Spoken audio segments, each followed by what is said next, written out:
Unit circle. For the unit circle, we need this table. We did this table a long time in the very first lesson actually.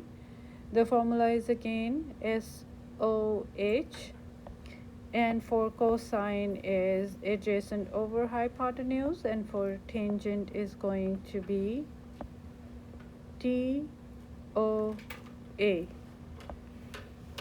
Following this rule, sine is O over H, cosine is going to be A over H, tangent is O over A, cosecant H over O, secant is H over A, cotangent is A over O.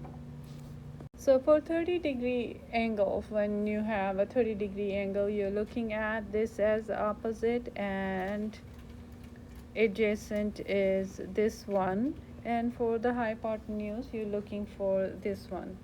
For sine, if you're looking at only 30 degree means opposite is this, hypotenuse adjacent.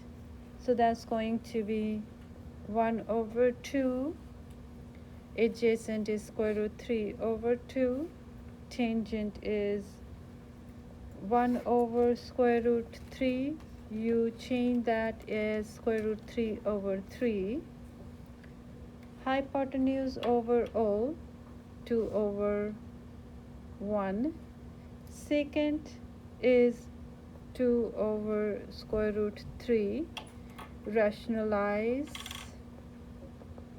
square root 2 square root 3 over 3, and cotangent is square root 3.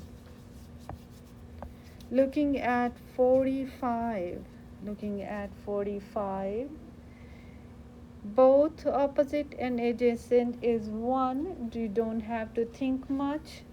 1 over square root 2, rationalize, it becomes square root 2 over 2. Cosine, same thing, square root 2 over square root 2, that is square root 2 over 2,